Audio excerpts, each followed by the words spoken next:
Hi, I'm Maureen Dobransky. This is Life Starts at Retirement.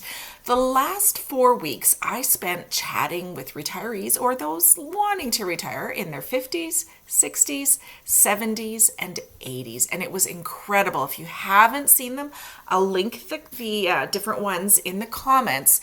But what was really interesting was to listen to their fears that they had of retirement. As they aged, their fears changed somewhat. It was really exciting to listen to their excitement, to listen to their challenges that they had, and to listen to their goals. There really were some common themes from all 4 decades, but overall, the biggest common thing I think I heard was life is short. They were all shocked at how quickly they got to this point and how quickly life was going by. So they kept saying, life is short. Enjoy your life now. Don't wait. And then as they aged, they kept saying, you know what? Don't sweat the small stuff. It's all small stuff. And so in today's video, I'm going to share with you from those interviews, some of the top, I think there's 7 things that they said that really helped them to make their retirement remarkable. So starting at number 7, just chill. Number 7 was most of them said, especially the first few years that they retired, they were really shocked to discover they had a problem with just chilling. And I think we're so focused on productivity, staying busy, having a purpose that it's often tough to just relax. And then when we do relax, we have our phone with us. And so our minds aren't actually relaxing. Even today for me, although I've been semi-retired for a long, long time, I still feel guilty if I'm in bed at 8 a.m. on a weekday. It's the weirdest thing. It's crazy how our minds work. So I need to get up and do nothing. I can actually be up and do nothing. I don't have to be at work in my office, but I can't lay in bed past 8 o'clock on a weekday. On a weekend, I'm okay, but my mind just doesn't let me. It's weird. But so number 7, I guess, was just chill. Learn how to unwind and just enjoy your newfound freedom. Number 6, to be honest, many retirees do struggle with the just chill, and they struggle without a purpose. They struggle without having to have a reason to get up in the morning. And so many of the retirees said at the beginning, when they couldn't stand the lack of a routine maybe, they decided to do 2 things. One of 2 things. They either decided to work part-time or they decided to volunteer instead of work. This way it gave them sort of a transition into full-time retirement.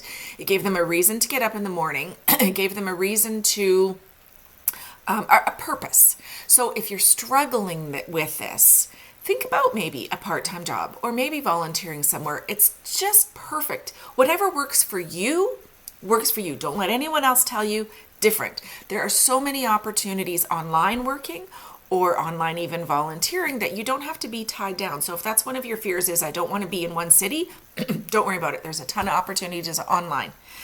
Number 5, the social aspect of it. So human beings are social animals typically. And so each age group talked about how they thought they would finally have time to be social.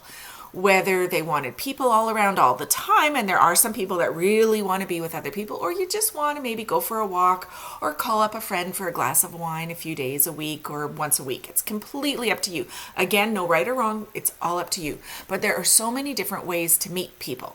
So I highly recommend putting yourself out there to meet the people because it is so wonderful and you get so much back from those relationships. Now, speaking of people, number 4, family. I love spending time with my family. However, I struggle with this one as well. We have 6 grandchildren. We have our boys and our daughters-in-law, and my mom and my dad. And my dad is in a home with dementia, unfortunately. And then, of course, I want to enjoy my retirement. I want to travel. Ken and I want to do things. So this is, for me, where the guilt really comes in. I try hard to balance having the kids, spending time with our kids, spending time with my mom and dad, going places, seeing new things. But I do have to say this one is difficult for me. But most retirees said that when they retired, They loved the freedom to see their families, to babysit their grandchildren if they were lucky enough to have them, to build better, deeper, more wonderful relationships, and then to see people they hadn't seen for a while, their cousins, their aunts and uncles, and even people that they think of as family. So family was number 4. Number 3, hobbies. So this really goes hand in hand with the social, but I wanted to talk a little bit more about what I call hobbies. But it could be a hobby, it could be a class, it could be just, meeting with a group of people, something to occupy their time. Because all of the retirees said without that something to occupy their time, their retirement wouldn't have been as good, wouldn't have been as fulfilling. And many of them talked, though, about the struggle to find the right hobby and the difficulty to put themselves out there. So I just want to talk about a few ways to do that. I would highly recommend, I would highly recommend spending some time, if you're able to, in an adult community. So like we have in Arizona, we're in an adult community, it's 55 plus. Typically, and for us, there are many, many, many different clubs, organizations, events, fun things to do with like-minded people. If you aren't, however, able to get into one of those communities, consider joining your local seniors center. For example, my mom was in this boat. So my sister got online and found a senior center close to her that plays cards 3 times a week. Mom goes there 3 times a week to play cards, and has even been invited to a few tournaments, to someone's house over Christmas, and she really, really enjoys that. But she did say for her, walking into the senior center that first time was very difficult. It was intimidating. You kind of walk in, everybody, kind of knows each other. You're the new person, but she did it, and she loves it now. So that was really, really good. Sometimes you just have to put yourself out there. And then don't forget about Facebook groups and Meetup. Find something you think you'd like to either learn or do and become social and take up a new hobby. So find something you love and just make it happen. Number 2, health, fitness, and well-being. Every single solitary person that I talked to mentioned, especially at the beginning of their retirement, that they had a goal to eat better and to get fit. They all talked about both the physical and mental fitness. As I mentioned, my dad has dementia, and if you think about it, we all pretty well know someone that has been affected by that disease. And I see firsthand how horrible it is. And so for myself, I've been doing a lot of research about it, and hopefully can maybe make some life changes to hopefully avoid it if possible. But the retirees that I talked to all talked about taking the time for some physical and mental workouts, anything from walking to literally scuba diving and marathons on the physical side, and anything from crossword puzzles, mahjong, cards, and learning or even teaching a new skill on the physical side. Just stay busy mentally, stay busy physically. And the number one thing they said they did to enjoy their retirement was travel. And it was really different for a lot of the people that I talked to. And I think it was due to a few reasons. Number 1, financial. And number 2, just how adventuresome some people are. Some prefer closer to home and some prefer anything. So first, financial. It costs money to travel. It really does. And so for those retirees that had the funds to travel, they really loved it. They went everywhere. There was that one couple that are now in their 80s that had been to 47 different countries. That's fabulous for them.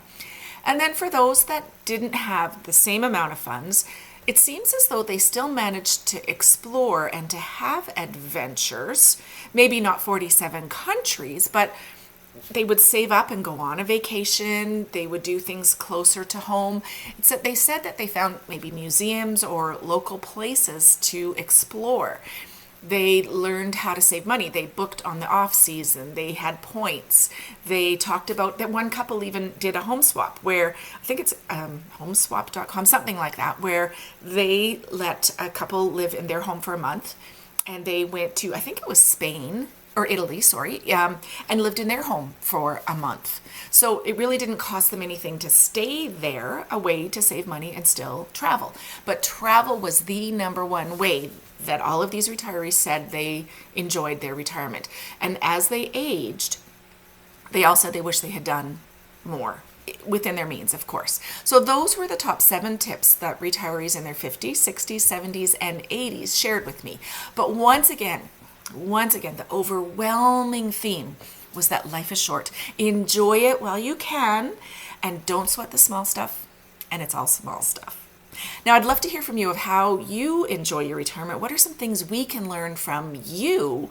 Because everyone is different, and I really want to learn more and maybe try some new things myself. I'm Maureen Dobransky. This is Life Starts at Retirement. I produce a retirement lifestyle video every Saturday at noon.